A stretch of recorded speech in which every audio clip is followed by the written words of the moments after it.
সময় সেখান থেকে আমাকে আমি কি এমন মুহূর্তে ঢুকে গেছিলাম যে আমি নিজে জানি না কোন মানে কি ভর করেছিল আমার মধ্যে।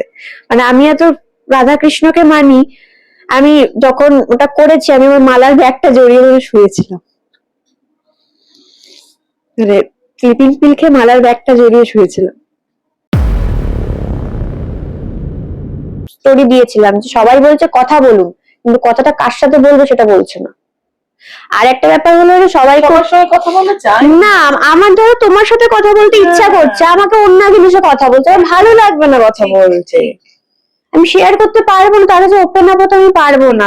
আবার অনেকে বলছে প্রফেশনালি হেল্প নি, প্রফেশনাল ডক্টর বা সাইকোলজিস্ট সাইকিয়াট্রিস্ট হেল্প। একটা সাইকোলজিস্ট বা একটা সাইকিয়াট্রিস্টের ভিজিট সবাই পে করতে পারে না। শুনেছি, আমিও কটাক্ষ শুনেছি যে ওই যে হ্যাঁ শুনে নিয়েছি যে তো এটা তো তুই সিম্প্যাথি পাওয়ার জন্য করেছিস, এই ধরনের ব্যাপার স্যাপার শুনে নিয়েছি আমি। জিনিস লাগলো এটা আমাদের প্রশাসনের, যে একটা মানুষ সমস্যা হলে তাকে হসপিটালাইজড আগে না করে তাকে আগে জেরা করা হচ্ছে। যেহেতু তুমি সেন্সে আছো কিন্তু সেটা পুরোপুরি নয়। না, আমাকে বয়ান লিখতে বলা হচ্ছে, আমি চোখে ঝাপসা দেখছি, আমি কি বয়ান লিখবো? আমি তাদেরকে বারবার বলছি যে আমাকে, আমার এটার জন্য কেউ দায়ী নয়, আমি নিজের পার্সোনাল প্রবলেমে আমি খেয়েছি। মানুষজন মরে যাওয়ার আগে হাজারবার বাঁচতে চায়, চিৎকার করে বাঁচার জন্য মানে আরতি জানায়, কিন্তু তখন কেউ শুনতে পায় না।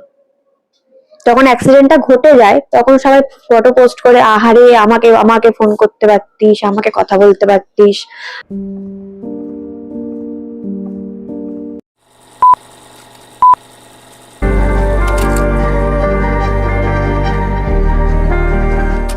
কদিন ধরেই আমরা একের পর এক খারাপ খবর শুনছি আমাদের প্রিয়জনদের, সরাসরি হয়তো রক্তের সম্পর্ক নেই কিন্তু তাদেরকে আমরা খুব ভালোভাবে চিনি, তাদের কাজ দেখেছি, তাদেরকে নিয়ে নানান খারাপ খবর দেখতে পাচ্ছি। আপনারা ইতিমধ্যেই জানেন, এর মধ্যেই গতকাল রাতে একটি খবর আসে, আপনাদের অনেকেরই খুব পছন্দের প্রিয় অভিনেত্রী, একাধিক ধারাবাহিকে তাকে দেখেছেন, মৌলি দত্ত, তিনি আত্মহননের চেষ্টা করেছেন। হঠাৎ করে আমরা মানে আমি খুব অবাক হয়েছিলাম, তার কারণ আমি যতবারই মৌলিকে দেখেছি, যতবার দেখা হয়েছে, ইনফ্যাক্ট এই যে বাড়িতে বসে ইন্টারভিউ করছি সেই বাড়িতে ও যখন প্রবেশ করে তার পরিবারকে নিয়ে, তখনও কিন্তু আমি এসেছিলাম। তো এই খবরটা আমি খুব ঘেটে যাই পার্সোনালি। তারপর তার সঙ্গে কথা হয়, এখন খানিকটা ঠিক আছে মৌলি, কিন্তু কেন এত হাসি খুশি একটা মেয়ে, যারা তার সোশ্যাল মিডিয়া আছেন ইতিমধ্যেই হয়তো দেখছেন যে তার নানান ব্লগ যেখানে খুব হাসি মুখে আনন্দ করছেন বা কোথাও গেছেন, কোথাও খেতে গেছেন, হঠাৎ কেন এমন সিদ্ধান্ত এই সময়? মৌলি এই মুহূর্তে রয়েছে আমাদের পাশেই। গতকালই হাসপাতাল থেকে নিজেই বোধহয় তুমি মানে তোমাকে আরেকদিন বোধহয় থাকতে বলা হয়েছিল, তুমি নিজে বেরিয়ে এসেছো। হ্যাঁ, আমি বন্ডে সাইন করে চলে এসেছি। বন্ডে সাইন করে চলে এসেছো। মৌলি, ফার্স্টেই জানি যে এখন কেমন আছো, থ্যাংক ইউ ইন্টারভিউটা দেওয়ার জন্য আমি বলার পর, কিন্তু কেমন আছো এখন আগে শুনি। এখন মোটামুটি ভালো আছে, বাট একটু উইকনেস আছে। কিন্তু কালকে যেরকম আমার সারাদিন ড্রাউজি ছিল, আমার ওই ড্রাউজিনেসটা এখন কেটেছে। আজকে আমি মোটামুটি একটু উইক আছি, মানে একটু উঠলে মাথা ঘোরাচ্ছে এইসব আছে, কিন্তু নর্মালি আজকে বেটার, কালকের থেকে বেটার। যেটা বলছিলাম যে তোমাকে আমি সবসময় খুব দেখেছি যে সেটে দেখা হলে বা কোনো ইভেন্টে দেখা হলে খুব হাসি মুখে থাকো, বাইরের মানুষও সেটাই দেখছেন এবং সেইভাবেই ভাবেন মানুষের জীবনকে, আসলে মনে সেটা চলে না। যেই কারণে এত বড় সিদ্ধান্ত, নিজের টাকায় নিজের ফ্ল্যাট সেটা সাজানোর চেষ্টা করছো, কিনেছো, তারপর এই সিদ্ধান্ত। মৌলি, কেন, মানে এই ডিসিশনটা কেন নিজেকে শেষ করে নেওয়ার আগে, এটা শুনি। দেখো, মানে সবাই ভাবে যে একটা মানুষ, আজকে আমি হেসে কথা বলছি মানে যে আমার মধ্যে কোনো দুঃখ নেই, এটা খুব খারাপ একটা ধারণা মানুষের। আর সোশ্যাল মিডিয়াটা তো একটা মাধ্যম, তো সেখানে আমি কেন দুঃখ দেখাতে যাব লোককে? কারণ আমরা নর্মালি এন্টারটেনমেন্ট জগতে কাজ করি, তো আমাদের দায়িত্ব হলো লোককে এন্টারটেন করা। তো সেজন্য আমাকে দেখে কেউ কোনোদিন মানে বিশ্বাস করবে না যে মৌলি ভেতর ভেতর মৌলি এটা চলে, কারণ আমি যেখানেই যাই সবসময় মাতিয়ে রাখার চেষ্টা করি। আমার মনে হয় যারা সত্যি ডিপ্রেশনে থাকে তারাই সবসময় হাসি মুখের অ্যাক্টিংটা করে, বিকজ তারা জানে যে ভেতরে কি চলে, বা আমি অন্যজনকে হার্ট করবো বা অন্যজনকে কিছু করব, তাতে তার কি ফিল হবে? আর আমি, তোমার মধ্যে সেটা চলছে কারণ আমি সেটা ফেস করি, সেই জন্য আমি চাইবো না যে আমার জন্য তোমার মনটা খারাপ হোক, আমি চাইবো আমার মন খারাপ থাক, কিন্তু আমি তোমাকে সেই টাইমটার জন্য আমি তোমাকে মাতিয়ে রাখি যাতে তুমি একটা ভালো মুহূর্ত উপহার পাও। তো অ্যাকচুয়ালি ব্লগিং বলো বা সোশ্যাল মিডিয়া রিলস বলো, সবটাতেই কিন্তু মানে হাসি মুখ মানেই বেশিরভাগটাই সব কিন্তু প্লাস্টিক স্মাইল। খুব সোজা কথায় দুঃখ আমাদেরও হয়, অনেকে বলে তোমাদের কিসের দুঃখ, তোমরা তো এই আছে তোমার ওই আছে। সত্যি ভগবানের কাছে থ্যাঙ্কস যে আমার প্রচুর কিছু আছে, অনেকে আছে সেটাও নেই, অনেকের মাথা গোজার ঠাইটাও নেই বা দুবেলা পেটে খাবার নেই, আমার সেটা আছে। কিন্তু ওই যে বলে না যার যত আছে তার তত চাই, তো সেই জায়গা থেকে আমারও কিছু সার্টেন সমস্যা চলছে, তার জন্য আমি মানে ওই সার্টেন টাইমটাতে না আমার মাথা কাজ করেনি, জানি মানে সেটা আমি নিজেও পরে ভাবছি যে আমি কি করতে যাচ্ছিলাম। মানে আমি ফার্স্ট টাইম এরকম অ্যাটেম্প করেছি, আমার আগে কোনোদিন আমার এরকম রেকর্ড নেই। মানে ওই যে 30 সেকেন্ড টাইমটার মধ্যে যে কি হলো, আমার কেন হলো, কেন করতে গেলাম, আমার খুব মানে ওই টাইমটাতে আমি কাউকে পাচ্ছিলাম না। মানে আমি যাকে, ওই যে অনেকে মুখে বলছে না যে ফোন করো কথা বলো, আমি যাকেই ফোন করছি সে সেই মুহূর্তে ব্যস্ত, আমি আমার ক্লোজ বন্ধুদের ফোন করছি তারা ব্যস্ত সেই মুহূর্তে। মানে তাদের দোষ নেই কোনো, হতেই পারে তারা, বুঝতে পেরেছি, হতেই পারে তারা তাদের কাজে আছে, অফিসে আছে, কেউ কোথাও বেরিয়েছে। আমি যখনই মানে সেই সার্টেন টাইমটাতে আমি যাকেই ফোন করছি সেই বলছে তারা বাবা আমি তোকে পরে ফোন করছি, তারা কিন্তু কেউ আমার সাথে খারাপ ব্যবহার করছে না, কিন্তু আমার তখন অভিমান হচ্ছে যে ও আচ্ছা আমার জন্য কেউ নেই, এক দুটো কথা বলার আমার কেউ নেই, আমাকে কথা বলার জন্য মানে মানে আমার কোনো ইম্পর্টেন্সই হ্যাঁ হ্যাঁ মানে আমার ভিক্ষা করতে হচ্ছে দুটো কথা বলার জন্য। তো তার উপর তো আমার কাজ বাজ নিয়ে অনেকদিন ধরে একটা সমস্যা চলছে, মানে সেটা কি বলবো অনেকটাই টাইম ধরে, কারণ আমি যে পরিমাণে কাজ করতাম আগে বা যেভাবে কাজ করেছি এখন কোথাও গিয়ে সেই গ্রাফটা ডাউন হয়েছে। এবার সেটা আমি আমার ভাগ্য ডেস্টিনি হিসেবে মেনে নিচ্ছি যে ঠিক আছে চলো এটা আমার ভাগ্য, কিছু করার নেই, যার কপালে যেটা লেখা আছে যতটা লেখা আছে ততটাই হবে। কিন্তু আমি আমার যারা পরিচিত তাদেরকে কাজের জন্য যখন ফোন করছি বা বলছি, তারা প্রত্যেকে একটাই কথা বলছে, হ্যাঁ আবার দেখছি দাঁড়া বলছি। আমি এতদিন ফ্যামিলি ট্র্যাক করে এসেছি, তারা অনেকে বলছে না তোকে ফ্যামিলিতে এখন কিছু আসছে না, তোর জন্য কিছু আসছে না, বা এমন কোন চরিত্র দেওয়া হচ্ছে যে চরিত্রগুলো মানে আমার গ্রাফের সাথে যায় না, আমি আগে যে কাজগুলো করে এসেছি সেটার সাথে যায় না। এবার কেন হচ্ছে, কারণ আমি অ্যাক্টিং জানি না সেটা তো নয়, সেটা তো আমি অনেক আগেই প্রুভ করে ফেলেছি, তাহলে কেন সেটা প্রবলেম হচ্ছে সেটা আমি বুঝতে পারছি না। তো এই নিয়ে, কারণ আমার এই কলকাতা শহরে তো আগে তুমিও তো ইন্টারভিউ করেছো, তুমি জানো আমার একটা বাড়ি রয়েছে, তার ইএমআই রয়েছে, আমার লাইফস্টাইল যে খুব লাক্সারি সেটা নয়, আমি খুব লো মেনটেনেন্স, কারণ আমি জানি আমাদের কাজ আজ আছে কাল নেই, আমি এখন লাক্সারি বাড়িয়ে দেবো তারপরে টানতে পারবো না, তো আমি সেটা লিমিটেই করি। ইচ্ছে মানে এবার যতটা একটা ছাদটা তো সবার এক্স্যাক্টলি, এবার বেসিক একটা খরচা থাকে তো মানুষের, বেসিক হোম লোন বা বেসিক যে আমি আজকে ধর বাজার করব বা আমি কোথাও যাব, আমাকে সোশ্যালাইজেশন করতে হবে, আমাকে কোথাও খেতে যেতে হবে, আমাকে কোথাও কেউ ডাকলে আমাকে সেখানে অ্যাটেন্ড করতে হবে, তো সেই যে বেসিক ইয়েগুলো সেটা তো একটা মান্থলি একটা খরচা ওঠে।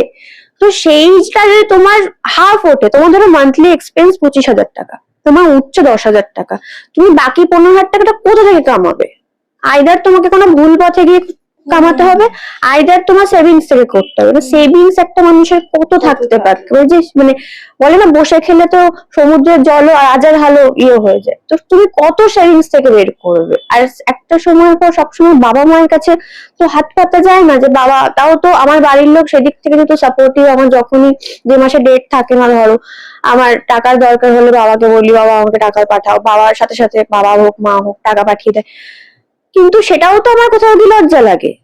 এবার কারণ আমি ছোটবেলা থেকে যেহেতু রোজগার করে অভ্যস্ত, তো সেই জায়গাটা এখন এই যে শো বলো এই বলো এগুলো এখন অনেক কমে গেছে আফটার কোভিড। এবার যার জন্য আমি যেখানে দেখবে আমাকে ব্লগিং করতে দেখবে, আমাকে রিলস এর প্রমোশন করতে দেখবে, আমাকে প্রোডাক্টের শুট করতে দেখবে, আমি যেখানে মানে যেভাবে সৎ পথে রোজগার করা যায় যেটুক, ইভেন ক্লাবের প্রমোশন, লোকে ভাবে যে আমি ক্লাবে যাই ফুর্তি করতে বা হয়তো ক্লাবে যাই আমি পয়সা ওড়াতে বা কোনো ছেলের সাথে, সেটা নয়, আমি ক্লাবিং এও যাই কিন্তু ক্লাবের প্রমোশন পারপাস, যে অ্যাটলিস্ট ওখান থেকে কিছু অ্যামাউন্ট আসবে, তো সেটা অ্যাটলিস্ট আমার কাজে লাগবে। কোনোভাবে তো তোমার সংসারটা নিজেকে চালাতে হবে, সেটা সৎ পথে। একদমই তাই। এটাই এবার আমি তো এখন, অনেকে আছে যে অন্যরকম ওয়েতে গিয়ে রোজগার করছে, আমি সেটা পারি না, করতে পারবো না, আমার সেই শিক্ষা বাড়ির লোক দেয়নি আমাকে। আমি আমি এখন দুম করে সেটা করে উঠতে পারবো না নিজের সাথে, এটা আরো আমার নিজের সাথে নিজে মানে নিজেকে নিজে ছোট হয়ে যাবো নিজের কাছে। তো সেই জায়গা থেকে বাড়ির লোকের বক্তব্য, তাহলে তুই সব ছেড়ে আমাদের কাছে চলে আয়, আমার বাবার যেহেতু বিজনেস আছে, বিজনেসে বস, ওখানে ইয়ে কর। এবার আমি একটা লাইফস্টাইলে অভ্যস্ত, সেখান থেকে আমি সবটা ছেড়ে রেখে সেখানেও যেতে গিয়ে আমি শান্তি পাবো না। এবার অনেকে বলছে তুই জব খোঁজ। আমি এখন আমি কোথায় জব খুঁজবো? এখন আমি কোনো মানে কর্পোরেট অফিসে জব করতে যেতে পারবো, সেখানেও প্রচুর ভিড়। কিন্তু সেখান থেকে তোমাকে সেই জিরো থেকে শুরু করা, এবং সেটা তো ভাবো। আর আমি মানে অ্যাক্টিং বা ডান্সিং বা এগুলো ছাড়া তো আমি আর কিছু জানি না। পড়াশোনাটা আমার ডিগ্রি আছে, সেটা একটা সার্টেন ডিগ্রি রয়েছে আমার, হয়তো সেটা দিয়ে আমি কাজ পেয়ে যাব, কিন্তু সেই কাজটা আমাকে হ্যাপিনেস দেবে না। হয়তো মান্থলি আমি টাকা পাবো, কিন্তু সেখানেও প্রচুর কম্পিটিশন। সেটাও মানে আমার, এখন আমি কিভাবে শুরু করবো? মাঝ বয়সে এসে আমি কি আবার নতুন করে কি করে? আর যেটাকে ভালোবাসো তুমি, যেটার জন্য অনেকে বলছে তাহলে তুই বিয়ে করে সংসার কর। এবার সেখানেও তো আমি মানে আমি যেহেতু নিজে ইন্ডিপেন্ডেন্ট ছোট থেকে, সেখানে আমি শুধুমাত্র আমার এখন ডাউন ফেজ যাচ্ছে বলে আমি একটা ছেলেকে পাকড়াও করলাম, বড়লোক ছেলেকে, তার ঘাড়ে বসে খাবো, আমার সেই টেন্ডেন্সিও নেই যে তাকে দুদিন পর ডিভোর্স দিয়ে অ্যালুমিনি নিয়ে চলে আসবো। সেই টেন্ডেন্সি আমার নেই। আমি কাউকে বিয়ে করলে, ভালোবেসে বিয়ে করবো, সারা জীবন টিকিয়ে যাওয়ার চেষ্টা করবো। তো এখানেই তোমার একটু কাটছে, আমি বুঝতে পেরেছি সমস্যা। কিন্তু তোমার যেটা বললে যে লাস্ট কথাটা, যে আমি ভালোবাসবো তাকেই বিয়ে করব, তোমার ফেসবুকে যেহেতু আমি আছি, তোমার প্রায়ই পোস্ট করতে দেখি যে কেউ তোমার মন ভেঙেছে, প্রায় আগেও অনেকবার দেখেছি, সেটা বুঝতে পারি যে কোনো কষ্ট, এটা কিন্তু আজকের নয়, অনেক দিন থেকে তুমি দিয়ে আসছো মন ভাঙার কথা, কেউ তোমায় ছেড়ে চলে যাওয়ার কোনো মানুষের কথা, এটা অনেক দিন ধরে চলছে। মোদি মানে কাছের মানুষ। হ্যাঁ, আমি না মানে চট করে মুভ অন করতে পারি না। মানে আমি কোনো জিনিসে ঢুকতে আমি দুম করে প্রেমে পড়ি না, আর যদি প্রেমে পড়ি সেখানে যতই ঝগড়া হোক, ঝামেলা হোক, আমি রিপ্লেসে বিশ্বাসী নই। কারণ আমি মনে করি যে আমার বাবা মার সাথে আমার ঝগড়া হচ্ছে, তাদেরকে কি আমি ছেড়ে দিয়ে ভাবছি যে কালকে আরেকটা বাবা মা নিয়ে আসবো, এই বাবা মা ভালো না, সেটা তো হচ্ছে না। তাহলে আমি বয়ফ্রেন্ড বা হাজবেন্ডের ক্ষেত্রে কেন ভাববো? তো আমি হলাম এইরকম যে সেইটার আমি খুব আঁকড়ে ধরি, মানে আমার এটা নেচার, আমি কাউকে পেলে ভীষণ আঁকড়ে ধরি। এবার সেই আঁকড়ে ধরাটাই হয়তো আমার খারাপ নেচারও, কারণ সেই মানুষগুলো কদিন পরে না মানে ফ্রাস্ট্রেটেড হয়ে যায় যে এত কেন ও চিপকু হয়ে রয়েছে। বাট আমার কাছে যে আমি যাকে ভালোবাসবো, আমার সকাল শুরু হবে সেই মানুষটাকে দিয়ে, আমার রাত শেষ হবে সেই মানুষটাকে দিয়ে, আর কেউ থাকবেই না, মানে আসেই না, তখন আমি সব ভুলে যাই। এবং তার জন্য আমি সবকিছু স্যাক্রিফাইস করে ফেলি। এটাই তো ভুল। একদমই তাই। এবার এই হয়তো এটাই আমার লেসন, এই লেসনটা আমি হচ্ছে না বলেই বারবার আমার কাছে রিপিট হচ্ছে একই জিনিস। বারবার তোমার বলে বিট্রে করে মানুষ। হ্যাঁ, মানে আমি দেখেছি, আমি সবসময় একটা মানুষকে নিয়ে ফোকাস থাকতে চেয়েছি, সেখানে বারবারই বিট্রিয়াল পেয়েছি। যে মেয়েটা এত নিজের দিক থেকে এত মানে এই ভাবনায় বিশ্বাসী, এত মনের জোর যার, যে আমি ভুল পথে এগোবো না, সেখানে জানি মানে এই প্রশ্নটাই খুব বোকা বোকা, যে কেন এই সিদ্ধান্তটা, কিভাবে, সেটা নয় মানে মানসিক, কিন্তু তবুও মানে হঠাৎ করে নিজেকে। দেখো, মানুষজন মরে যাওয়ার আগে 1000বার বাঁচতে চায়, চিৎকার করে বাঁচার জন্য মানে আরতি জানায়, কিন্তু তখন কেউ শুনতে পায় না। যখন অ্যাক্সিডেন্টটা ঘটে যায় তখন সবাই ফটো পোস্ট করে, আহারে আমাকে ফোন করতে পারতিস, আমাকে কথা বলতে পারতিস, আমার সাথে মানে আমাকে বলতে পারতিস কি দরকার, এরকম, বা আমার খুব ভালো বন্ধু ছিল, তখন ছবি পোস্ট করে সবাই প্রচুর ক্যাপশন দেয়। কিন্তু সে যখন জীবিত আছে তখন যে সে হাহাকারটা কারোর কানে পৌঁছায় না। অনেকে সিরিয়াসলি নেয় না, অনেকে ভাবে যে ও মুড সুইং হচ্ছে। আমাদের মেয়েদের তো আছে যে হয়তো পিরিয়ডস এর টাইম এসে তাই মুড সুইং হচ্ছে, বাস মুড সুইং এ চাপিয়ে দেওয়া হলো। কিন্তু একটা মানুষ মরে যাওয়ার আগে 1000বার বাঁচতে চায়। কেউ নিজের মানে আমাদের শ্রেষ্ঠ জনম, আমরা মানুষ জনম, কে চায় শ্রেষ্ঠ জনম ছেড়ে চলে যেতে? আজকে ভূমিকম্প হোক, আমরা নিজেরা দৌড় লাগাবো আগে বাঁচার জন্য। আমরা কেউ চাইবো চুপচাপ বসে থাকবে ছাদটা ভেঙে আমার মাথায় পড়ুক, সেখান সময় সেখান থেকে আমাকে আমি কি এমন মুহূর্তে ঢুকে গেছিলাম যে আমি নিজে জানি না কোন মানে কি ভর করেছিল আমার মধ্যে। মানে আমি এত রাধা কৃষ্ণকে মানি, আমি যখন ওটা করেছি আমি আমার মালার ব্যাগটা জড়িয়ে ধরে শুয়েছিলাম, মানে স্লিপিং পিল খেয়ে মালার ব্যাগটা জড়িয়ে শুয়েছিলাম। তুমি সেই সময় বোধহয় বাঁচতেই চেয়েছিলে কাছের মানুষদের, তো মানে ওই ভাবনাটাই চলছিল যে অন্তত যদি বন্ধুগুলোকে বা কাছের মানুষ আমার মানে ওই হয় না যে সেই সময় কেউ একটা ফোন করে প্যাম্পার করুক, সেটা বাট হয় না। মানে আমি বন্ধুদেরও দোষ দেবো না, না, বুঝতে পেরেছি। এটা সিনারিওটা ক্রিয়েট হয়ে যায়, কারণ আমি কেউ আমার জন্য ফ্রি বসে থাকবে না আজকে। মানে কে থাকবে আমার জন্য ফ্রিলি বসে যে মৌলি কখন কি হবে মৌলির জন্য? হয়তো আমি হয়তো আমার বাড়ির লোককে ফোন করলাম, তারা হয়তো কোনো কাজে আছে, অনেক সময় তো তুমি সেই টেনশনটা হয়তো দিতে চাইবে না তাদের। হ্যাঁ সে একদমই তাই, একদমই তাই। এবার ভাবলে তো কাজে আছে, সে তো বাবা বা মা বলে দাঁড়ালে আমি তোকে একটু পরে ফোন করছি বলতেই পারে। তো সেটাও তো আমি মানে লাইফে না মানে কাডল করে আমাদের মানুষের দরকার হয়, সেটা বন্ধু হোক, বাবা মা হোক, মানে কালিগ হোক, কেউ হোক না কেন, বোন হোক, ভাই হোক, এটা যখন থাকে না, ওই হয় না ওরকম ভাবে সবকিছু তো আর মানে দুধের সাথে ঘোলে হয় না একদম।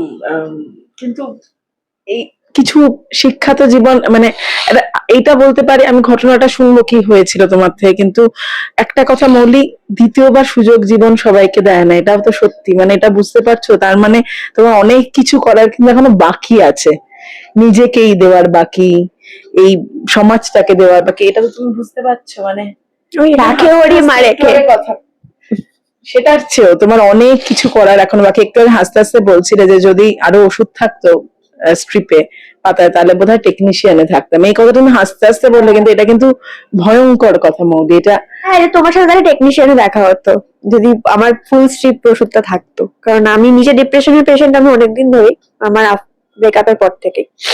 তো ওষুধ মানে তোমার ট্রিটমেন্ট চলছে? চলে, আমার ট্রিটমেন্ট মাঝে মাঝেই চলে, কারণ আমার অ্যাংজাইটি ট্রিগার হয়। কেন, এটা তো রেগুলার চালানো না, অ্যাকচুয়ালি কি বলতো, এই ওষুধগুলো সাইড এফেক্টের জন্য আমি মোটা হয়ে যাচ্ছি।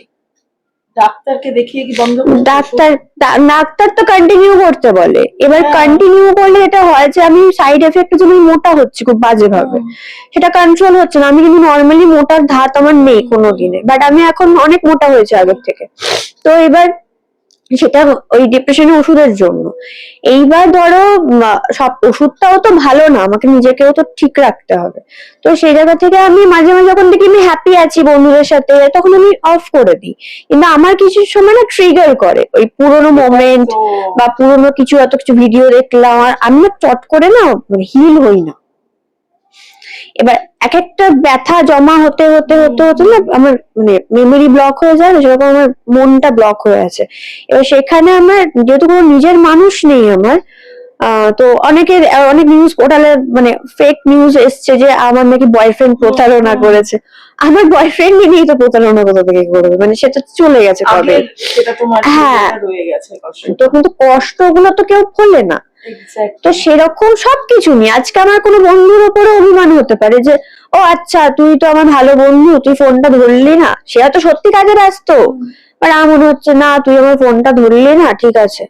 আমি সবসময় হ্যাঁ হ্যাঁ করতে থাকি যাতে, হ্যাঁ মানে আমাকে কেউ আজকে হয়তো আমি যেভাবে কথা বলছি আমি হয়তো মানে আজ অব্দি কোনোদিন বলিনি না। মানে তুমি একটু আগে হাসতে হাসতে এই কথাটা বললে যে আমি তুমি আমাকে বলে অনেকদিন পর দেখা হতো, এইভাবে দেখা হবে ভাবিনি। আমি বললাম হ্যাঁ, আর পুরো ফুল পাতা ওষুধটা থাকলে টেকনিশিয়ানে দেখা হতো।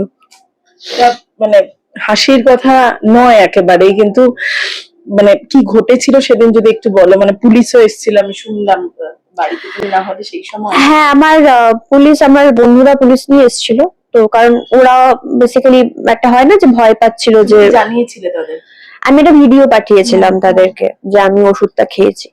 তো তারপরে সবার বন্ধুরা কানেক্ট করে। তো আনফরচুনেটলি সেদিনকে একটা জিনিস দেখলাম যে আমার ক্লোজ বন্ধুদের মধ্যে একজন বাদে কেউ আসেনি। তারা সবাই ভয় পেয়েছে যে যদি ফেঁসে যাই। আমার একজন বন্ধু এসেছিল, তো আমার যে বেস্ট ফ্রেন্ড সে এসেছিল একমাত্র। তো সে পুলিশ, সে একা এসে তারও তো রিস্ক হয়ে যাবে না, তো সেই জন্য পুলিশ নিয়ে এসেছিল। তো পুলিশ আমাকে প্রথমে জেরা করে, তখন আমার মানে আমি উঠে দরজা তো খুলতে পেরেছি, বাট তখন আমার ড্রাউজিনেস শুরু হয়ে গেছে, মানে আমার ঘুম পাচ্ছে প্রচন্ড, মানে এমনি তো কোনো অসুবিধা হচ্ছিল না, আমার প্রচন্ড চোখ জুড়ে ঘুম বেশ আসছে। কয়েকটা ঘুমের ওষুধ যেহেতু খেয়েছো। তো আমি তখন আমাকে এখানে কথাবার্তা বললো, এবার যেহেতু ওকে নিয়ে এসছে, ওকে একটু ইয়ে করেছে, মানে কি ব্যাপার, তো আমি বললাম না এরকম কিছু হয়নি। এবার আমাকে থানায় নিয়ে যাওয়া হয় ওই অবস্থা। হ্যাঁ, এবার আমার একটা খুব বাজে জিনিস লাগলো, এটা আমাদের প্রশাসনের, যে একটা মানুষ সমস্যা হলে তাকে হসপিটালাইজড আগে না করে তাকে আগে জেরা করা মানে হচ্ছে। যেহেতু তুমি সেন্সে আছো, কিন্তু সেটা হ্যাঁ। পুরোপুরি নয়। না, আমাকে তার বয়ান জন্য- লিখতে বলা হচ্ছে, আমি চোখে ঝাপসা দেখছি, আমি কি বয়ান লিখবো? আমি তাদেরকে বারবার বলছি যে আমাকে, আমার এটার জন্য কেউ দায়ী নয়, আমি নিজের পার্সোনাল প্রবলেমে আমি খেয়েছি, আপনারা লিখে দিন, আমি সই করে দিচ্ছি। তারা কিছুতেই মানবে না। একবার ভিডিও এখানে, একবার বসে ভিডিও করো, একবার ওই রুমে গিয়ে ভিডিও করো, একবার এখানে এই দাও, একবার ওখানে ওই চিঠি দাও। তখন তোমার শরীর খারাপ লাগছে না? আমি তো দাঁড়াতে অব্দি কি করে টলছি, সেই মানে ড্রিঙ্ক করে থাকলে মানুষ যখন টলে আমি টলছি। এবার সেখানে এবার মানে বন্ধুরাও ঘাবড়ে যাবে যে কি হচ্ছে রে বাবা, কি মানে আজকালকার দিনে পুলিশে কেন লোকে যেতে চায় না, মানে কি হচ্ছে, যে যাবে তাকে ফাঁসিয়ে দেবে, আচ্ছা আমার বিপদে তুমি আসবে, তুমি ভেসে যাওয়ার ধান্দা, মানে এরকম। তো সেই জায়গা থেকে আমি বারবার বলছি আমাকে ছেড়ে দিন, আমাকে বাড়ি যেতে দিন, আমি ঘুমোবো, ঘুম পাচ্ছে। 4 ঘন্টা মনে হয়, 4 থেকে 4.5 ঘন্টা থানাতে খালি এসব হয়েছে, ওদের প্রসিডিওর শেষ করেছে। তারপর লেখালে বয়ান? হ্যাঁ। তারপর মানে তার মধ্যে যদি বাড়াবাড়ি রিয়াকশন হয়ে যেত, আমি সেটাই ভাবছি কি। আমিও জানি না সেটা, মানে আমার খুব অবাক লাগলো প্রশাসনের এই ব্যাপারটা, যে একটা মানুষ মরে যাচ্ছে বা একটা মানুষের সমস্যা হয়েছে, আর ঠিক আছে সে একটা ভুল ডিসিশন নিয়েছে, কিন্তু তাই বলে তাকে আগে সুস্থ করো তারপরে বয়ানটা নাও না, আগেই তোমাকে বয়ান নিতে হবে। আর সেই বয়ানটা তাদের মানে ততক্ষণ না বয়ানটা তাদের অ্যাপ্রোপ্রিয়েট লাগছে, ততক্ষণ বিষয় লিখিয়ে যাচ্ছে। তারপর তুমি তারপরে আমাকে হসপিটালে নিয়ে যাওয়া হলো, হসপিটালে আমাকে স্যালাইন দেওয়া হলো, বিপি টিপি চেক করা হলো। এবার যেহেতু আমার মানে আমি সার্ভাইভ করে গেছিলাম ওটাতে, 5টা খেয়েছিলাম, হ্যাঁ, তো সেই কারণে আমার স্টমাক ওয়াশ করতে হয়নি। তো আমাকে স্যালাইন দেওয়া হলো, তারপরে আমি ঘুমিয়ে গেছি। আর ঘুম ভেঙেছে মনে হয় 6:30 এরকম দিকে, আমার খুব জল তেষ্টা পেয়েছিল প্রচন্ড। তারপরে আমি বলছি যে এবার তো আমি বেরোবো, সিস্টারকে বলছি যে আমি তো বেরোবো না, আপনাকে অবজারভেশনে রাখা হবে। আর আমি যে অবজারভেশনে রাখা হবে মানে কি, একটা স্যালাইন দিয়ে ফেলে রেখে দিয়েছে জাস্ট। এবার আমি না বাড়ি যেতে চাই, আমার ভালো লাগছে না, এমনি সত্যি কথা বলতে আমার অ্যাম্বিয়েন্স ভালো লাগে না। আমি বাড়ি যেতে চাই, আমার ভালো লাগছে না, আমি বাড়ি গিয়ে একটু মানে ফ্রেশ হয়ে ঘুমোতে চাই, আর আমি বুঝে গেছি আমি বেঁচে গেছি, আমি আর মরবো না। তো তারপরে ওরা দেখছি কিছুতেই কিছু মানে গায়েই নিচ্ছে না। লাস্টে আমি ওই বললো ডাক্তার কখন আসবে, 9টার সময় না 10টার সময়, তারপর ডাক্তার এসে কাগজপত্র দেখবে, তারপরে ছাড়বে। এবার গেছি, স্যালাইন খুলে দিয়েছে, গেছি, আমাকে বলছে আপনাকে আজকেও থাকতে হবে। আমি বলছি কেন? বলছে যে না আপনাকে অবজারভেশন, আপনি কি না কি ওষুধ খেয়েছেন। আমি বলছি আপনি বন্ড দিন, আমি সাইন করে বেরিয়ে যাচ্ছি নিজের রিস্কে, আমি আর পাচ্ছি না থাকতে। তো বাড়ির লোকদের জানিয়েছিলে? না, আমি প্রথমে বাড়ির লোককে জানাইনি, বাড়ির লোককে আমি কালকে জানিয়েছি। তার কারণ আমার বাবার এমনি মানে শরীর ভালো না, সুগার টুগার আছে, তো এমনি টেনশন করা উচিত না। আর আমার মা বাড়িতে নেই, মামা বাড়ি গেছে, তো সেখানে বাবা বাড়িতে একা, আমার বাড়িতে অনেক পেট রয়েছে, এবার সব ফেলে তো আসতেও পারবে না। তো সেই জন্য আমি সেই সব ভেবে আমি জানাইনি। এবার দেখো আমি তো খাওয়ার সময় তো এত কিছু ভাবিনি যে পরে কি হবে, আমি কি অবস্থায় পড়বো না পড়বো, আমি কিছুই জানি না। এবার যখন মানে আমার যখন সেন্স ফিরছে আস্তে আস্তে, মানে ঘুমের ওষুধের অ্যাকশনটা কাটছে, মানে সেন্সলেস তো হয়নি, অ্যাকশনটা যখন কাটছে, তখন আমার মনে হচ্ছে যে কি করব, বাড়িতে কি উত্তর দেব, মানে আমি কি করে ফেললাম। তো তারপর বাড়ির লোককে বললাম মানে বিষয়টা।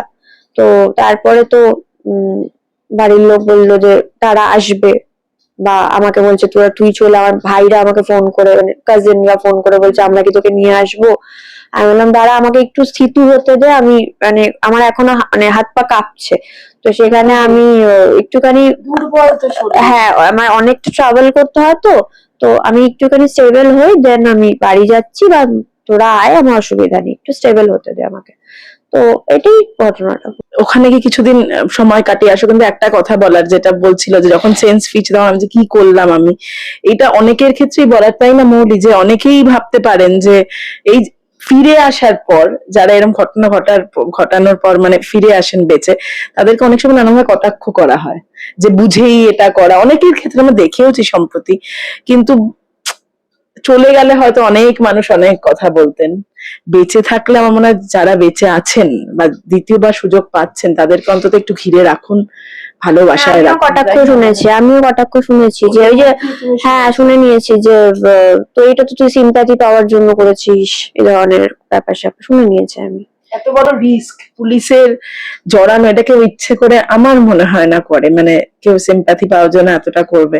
হ্যাঁ অভিমান অভিমান হতে পারে, কিন্তু আমি সেটা সিম্প্যাথি নেওয়ার জন্য তো করিনি। মানে আমার সেই মুহূর্তে তো মাথায় কাজ করেনি যে কি সিম্প্যাথি, কি আমার মনে হলো আমার জন্য কেউ নেই, আমার কাজ বাজ হচ্ছে না, আমার মানে পার্সোনাল লাইফ বলে মানে আমার নিজস্ব কোনো মানুষ নেই, আমার তো চারিদিকেই মানে কিছুই তো ঠিক নেই, আমি বেঁচে থেকে মানে প্রকৃতির অক্সিজেন কেন নষ্ট করছি বেকার বসে বসে। তো সেই জায়গায় ভাই চলো, আমার মাথায় তখন এটা ঘুরছিল। আমার মাথায় এটা ঘুরছিল যে আমি বেঁচে ফিরে এলে আমাকে লোকে আহা উহু করবে, বা মরে গেলে আমাকে নিয়ে পোস্ট করবে যে মেয়েটা কি ভালো ছিল, সে পুরলে নারী গুণ গায়, যেরকম কথা আছে না সেরকম ওরকম। সেগুলো আমার মাথা দিয়ে আসছিল, আমি সেই সিনারিওতেই ছিলাম না। বাট তাও আমি শুনতে হয়েছে যে আমি সিম্প্যাথি নেওয়ার জন্য করেছি, আমি আনন্দ করে বেড়াচ্ছি, হঠাৎ করে আমার কি হয়ে গেল। আরে আনন্দ আমি এই কারণেই করি কারণ আমি বাড়িতে যখনই আসি তখনই আমার মাথায় এগুলো ঘোরে বলেই আমি সবসময় নিজেকে রাখি যে আমি যতটা ব্যস্ত রাখা যায়, যতটা হ্যাঁ হ্যাঁ করে আমার যতটা মানে আনন্দ করা, ইভেন আমার সাথে যারা থাকে তারা যাতে খুব এনার্জেটিক থাকে সেটা করা যায়। কিন্তু অ্যাকচুয়ালি আমার যেটা মেন জীবনের প্রবলেম হয়ে গেছে আমার কাজের জায়গাটা। তো একটা কথা তবুও মানে একটা রাস্তা তো খুলে রাখতে হয় মৌলি, বুঝতেই পারছো এখন সিচুয়েশন বোধহয় আরো খারাপের দিকে যাচ্ছে, তবে আমরা আশা করি যে ভালো হবে এটাই। কিন্তু একটা রাস্তা খুলে রাখতেই হয়, বারবার ওই ভেঙে পড়া নিজেকে। তুমি কি ভাবছো, মানে তুমি যেহেতু দেখছো যে অভিনয়ের দিকটা খোলা আছে কিন্তু পুরোপুরি দরজা তো খোলা নেই, কি ভাবছো?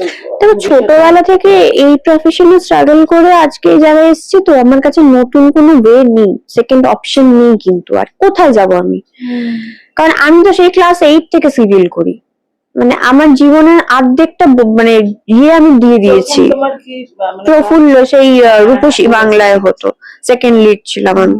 তো সেইখান থেকে 2011 থেকে আমার জার্নি শুরু হয়, 10-এর লাস্ট থেকে কি 11 থেকে, এটা 2026 সাল, প্রায় 16 বছর আমি দিয়ে দিয়েছি ইন্ডাস্ট্রিকে। এখন আমি কি করব? রিসেপশনিস্টে কাজ করব গিয়ে? সেটা তো আমি পারবো না, আমি সেখানেও আমি স্যাটিসফাইড হব না, হয়তো আমার মান্থলি টাকাটা আসবে বাট আমি স্যাটিসফাইড হব না। প্লাস লোকের কটাক্ষ তো আছেই, কাজ না করলেও লোকে কটাক্ষ করে বলে কি তোকে তো আর দেখা যায় না, তোকে তো সিরিয়ালটা তো দেখাচ্ছে না, এই কটাক্ষ গুলো আছে। আঘাত করে সত্যি, মানে হ্যাঁ তখন হয়তো আমরা হেসে হ্যাঁ হ্যাঁ নেই ওই সেই বলে ম্যানেজ করে দিই, কিন্তু সেই কটাক্ষ গুলো শুনতে হয়। তোর তো আগের মতো আর এটা হচ্ছে না, আগের মতো তোর ফেসটা নেই, বা অনেক বন্ধু বান্ধব এরকম ছিল যে তোর তো আগে তোকে দিয়ে মানে তোর ফ্যান ফলোয়িং বেশি ছিল, মানে তারা মিশতো, এখন তারা দেখছে যে তো এখন মিশে লাভ নেই, এরকম হয়েছে। মানুষ চিনতে পারছো তো মৌলি, এটা তো আমি খুব বোকা, ভীষণ বোকা আমি, মানে এই যুগের জন্য আমি সুটেবলই নই। আমি তাদের চিনতে পারলে তাদেরকে আবার আমি ক্ষমা করে দিই। আমি মানে আমার মনে হয় যে ঠিক আছে উপরওয়ালা তো আছে, বাকিটা উপরওয়ালা বুঝে দেবে, আমি ক্ষমা করে দিই। কারো ক্ষতি করব না, কিন্তু নিজের ক্ষতি যাতে না হয় সেই মানুষগুলো আমি আমি আমি না ক্ষমা মানে আমি প্রচন্ড ক্ষমাশীল, এটা আমার উচিত না। মানে আমি খুব একটা কারোর প্রতি রেগেও যাই না, আবার রিভেঞ্জ অনেকে মানে আমি মনে হয় রিভেঞ্জ একজনের ব্যাপারেই ভেবেছিলাম যে আমি রিভেঞ্জ নেব, তাছাড়া আজ অব্দি আমি কারোর ব্যাপারে রিভেঞ্জ নেওয়ার কথা ভাবিনি।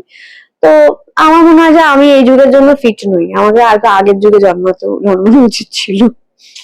কিন্তু তোমার ইন্ডাস্ট্রি বন্ধু বান্ধব নিশ্চয়ই আছেন, তারা কি যোগাযোগ করছে? এখনো অনেকে খবরটা জানে না, মানে অনেকেই এখনো পুরোপুরি যায়নি, আস্তে আস্তে হয়তো জানবে।